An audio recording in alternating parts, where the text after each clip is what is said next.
మీకు లేదు అని చెబుతాం. అది మనం గ్రహించుకోవాలి.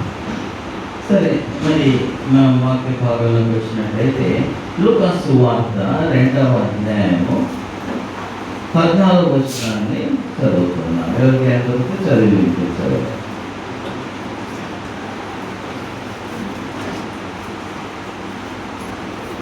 లూకా సువార్త సర్వోన్నతమైన స్థలములలో దేవునికి మహిమయు ఆయనకి ఇష్టలైన మనుషులకు భూమి మీద సమాధానము కలుగునుగాకని దేవుని స్తోత్రము చేయుచుండెను.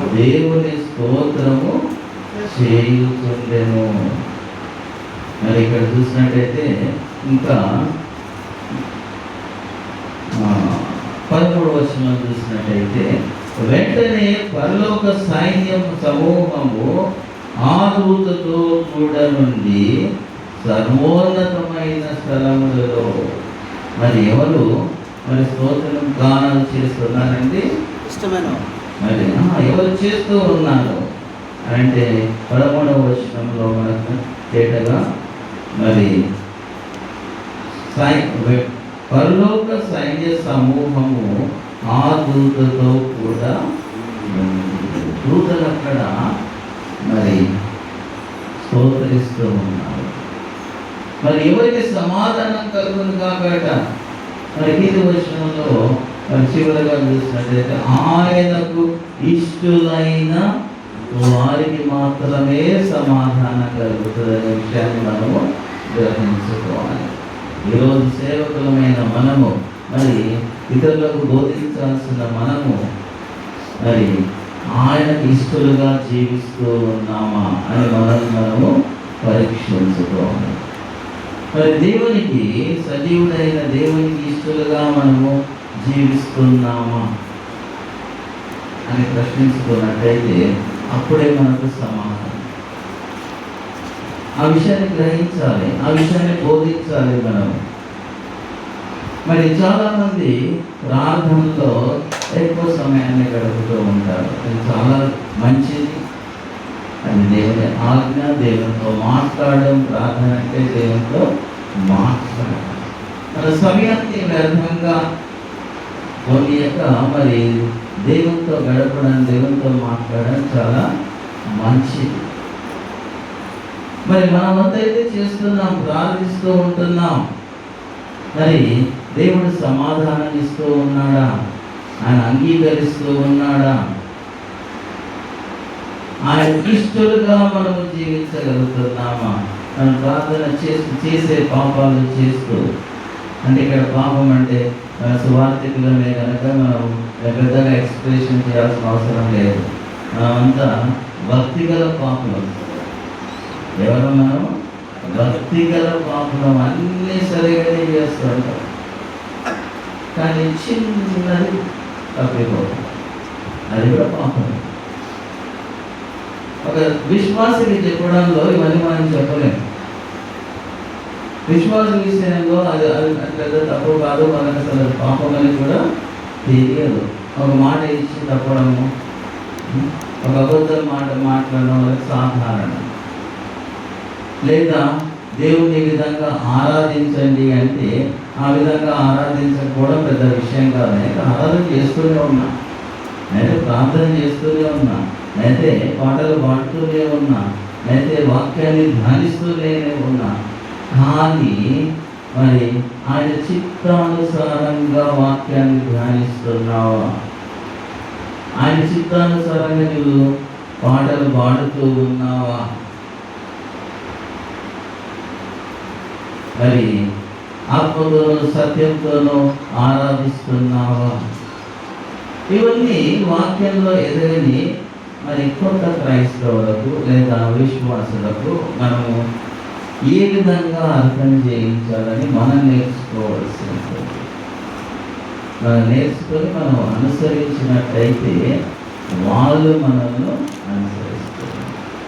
మనందరికీ తెలుసు, క్రీస్తు సంఘంలో ఎక్కడైనా సరే, ఎక్కడ క్రీస్తు సంఘం ఉన్నప్పటికీ అక్కడ సంఖ్య చాలా తక్కువగా ఉంటుంది. మనం ఏవేవో కారణాలు అంటారు, ఈ లోక సంబంధమైన కారణాలు. మరి వాక్యానుసారంగా ఆయనను ఆరాధించాలంటే చాలా కష్టం అనిపిస్తుంది. విశ్వాసంలో ఎదగని వాళ్ళు, కానీ ఒకసారి విశ్వాసంలో ఎదిగి సత్యాన్ని రుచి చూసిన తర్వాత మరి దొరికిపో ఇద్దరున్నప్పటికీ ఆ సంఘం నడుస్తూనే ఉంటుంది. మరి ఇక్కడ మన వాక్య భాగంలోకి వచ్చినట్టయితే ఆయన ఇష్టలుగా ఉన్నామంటే సమాధానం ఎవరికి ఉంటుందట? ఆయన ఇష్టలైన వారికి. ఇక్కడ చూసినట్టయితే దేవుని సర్వోన్నతమైన స్థలములలో దేవునికి మహిమయు, ఆయన ఇష్టలైన మనుషులకు భూమి మీద సమాధానంలో కలుగునుగాక అని దేవునితో స్తోత్రము చేయుచుండుడి. మరి ఆయన ఇష్టలుగా మనము జీవించాలి. ఆయన ఇష్టలుగా జీవించాలంటే మనం ఆయన ఆజ్ఞలను గైకొనాలి. మన మాట వినని వాళ్ళంటే మనకి ఇష్టం ఉంటారు. ఈ లోక సంబంధంగా ఆలోచించినట్టయితే మన కుటుంబంలో కూడా మన పిల్లలు మన మాట వినకపోతే మనకు నచ్చదు. మనకు ఒక వ్యక్తికి మనకు సంతానం ఉంటే అందులో ఒక ఇద్దరిని ప్రేమించవచ్చు ఎక్కువగా, ఇద్దరిని ఎక్కువగా ప్రేమించకపోవచ్చు. ఎందుకంటే ఎందుకు ఇష్టపడతాడు? ఒక కొడుకునైతే మా నాయనకు వాడంటేనే ఇష్టం. ఎందుకు ఉండొచ్చు అని అంటే మరి ఆయన మాట వింటాడు కనుక, తండ్రి మాట వింటాడు కనుక. మరి మనం ఆ పరలోకపు తండ్రి మాట వింటున్నామా ఇష్టలుగా ఉండడానికని మనం ఆలోచించాలి. మరి ఆయన ఆజ్ఞలను గైకొంటున్నామా? మరి మొదటి యోహాను సువార్త 3వ అధ్యాయంలో మాట రాయబడినది. 3వ అధ్యాయం 23వ వచనంలో చూసినట్టయితే ఆయన ఆజ్ఞ ఏమనగా ఆయన కుమారుడైన యేసు క్రీస్తు నామమును నమ్ముకొని ఆయన మనకు ఆజ్ఞ ఇచ్చిన ప్రకారముగా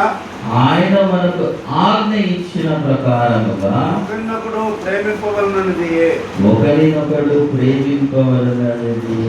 ఇదండి ఆజ్ఞ. మరి మనకు సమాధానం కలగాలి అంటే మనం ఏం చేయాలి? ఒకరినొకరము ప్రేమించుకోవాలి.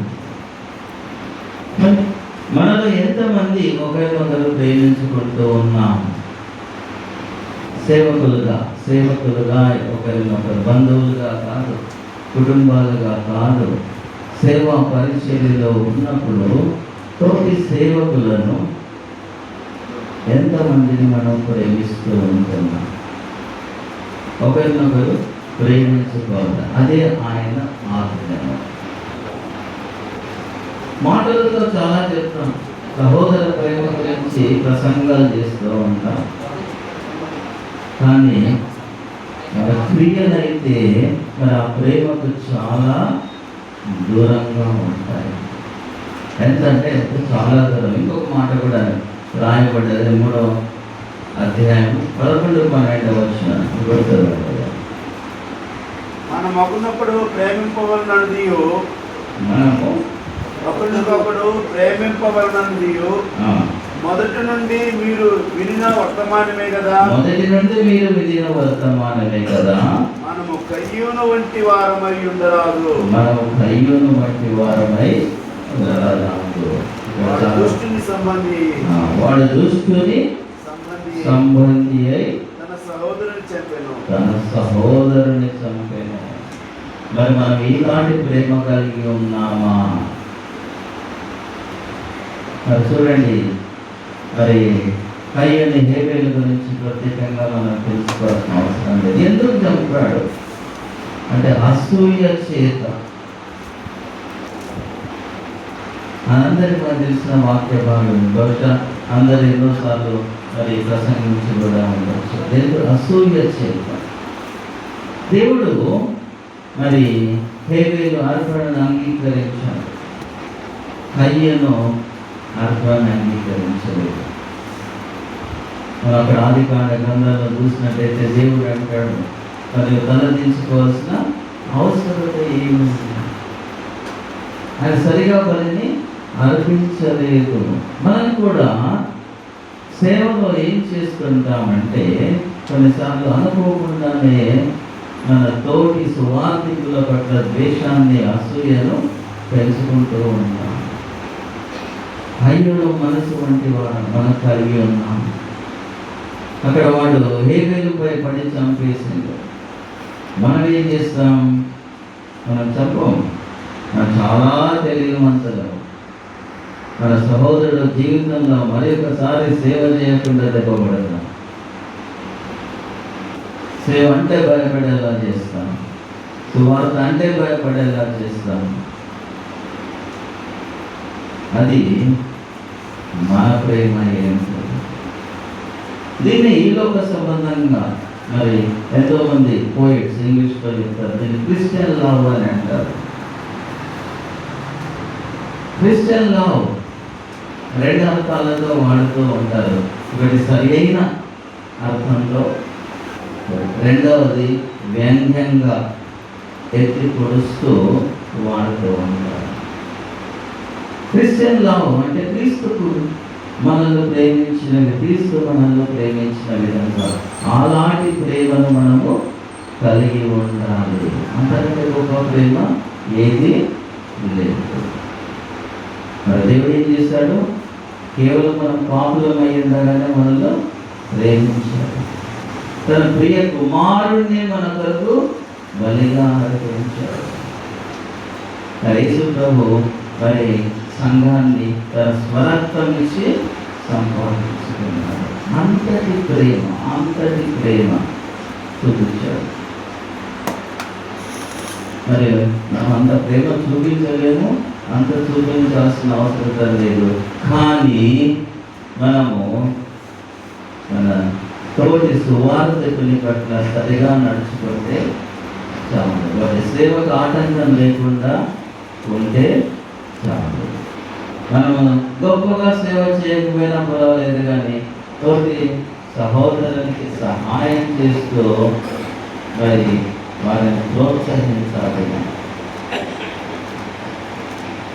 అప్పుడు నిజంగా మనము దేవునికి ఇష్టమై ఉంటాం. మన కలిగిన మనసు వంటి మనసు మనము కలిగి ఉండకూడదని దేవుడు ఆజ్ఞాపిస్తున్నాడు.